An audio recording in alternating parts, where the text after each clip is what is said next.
So this is kind of a good segue and a good follow-up into this video from my previous one that I said about the draft, because after all, it is leap day, it's a leap year, and the Steelers need to make some leaps beyond where they are right now to make great progress. What is going on, everybody? I am Mac, back with another video. As always, do me a favor, like, comment, subscribe, follow on Instagram, link down in the box below. Happy Leap Day, everybody, February 29th.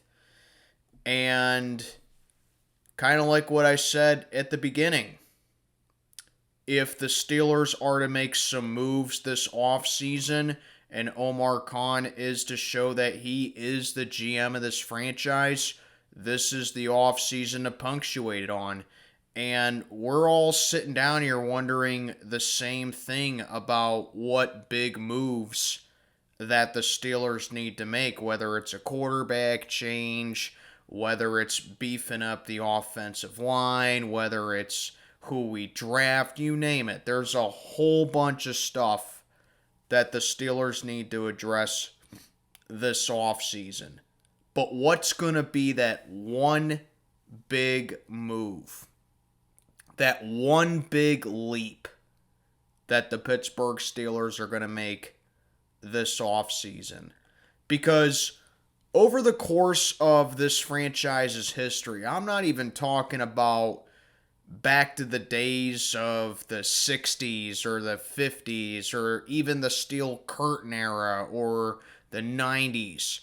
I'm talking about the short-term past, like when Kevin Colbert was still GM.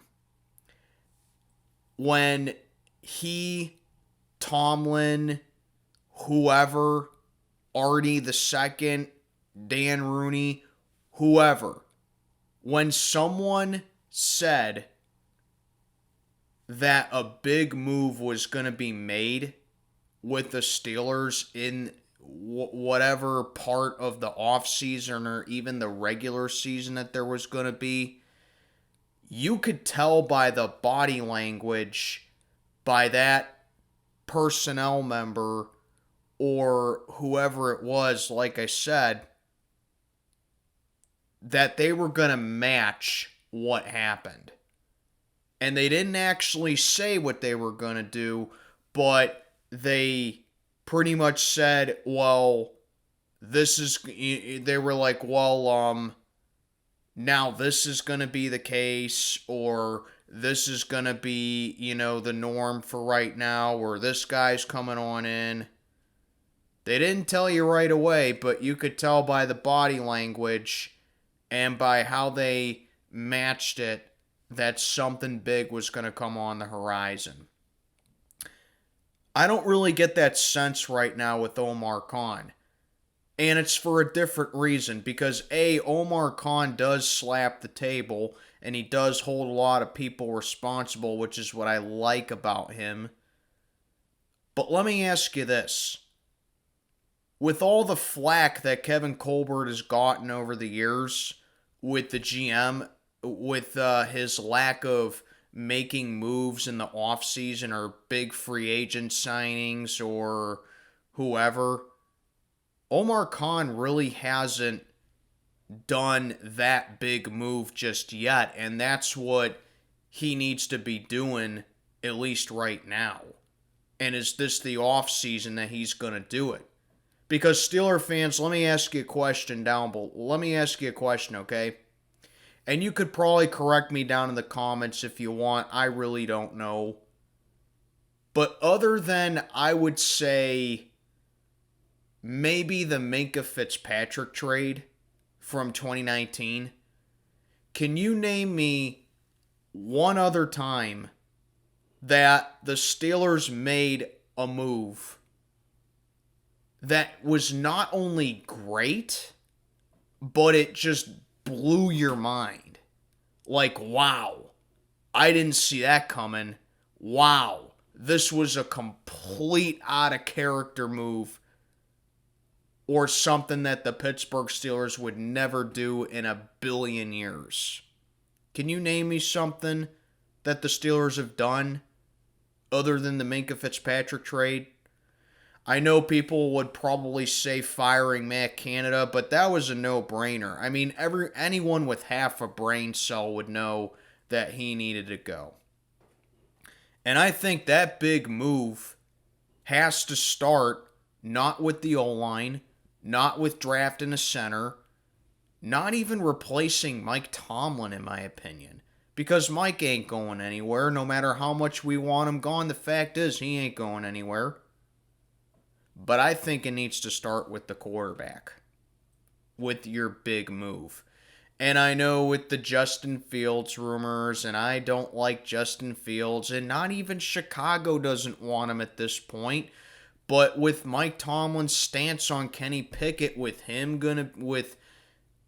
believing that he's going to be the guy that's going to rocket it downfield, and he's going to rocket it into the stands, and he's going to just somehow find his groove overnight. It's unrealistic, number one.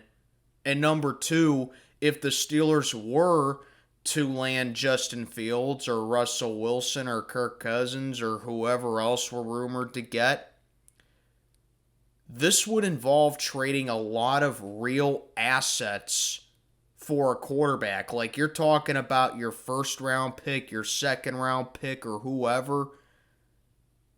And in the case of Justin Fields, it's not worth it for me.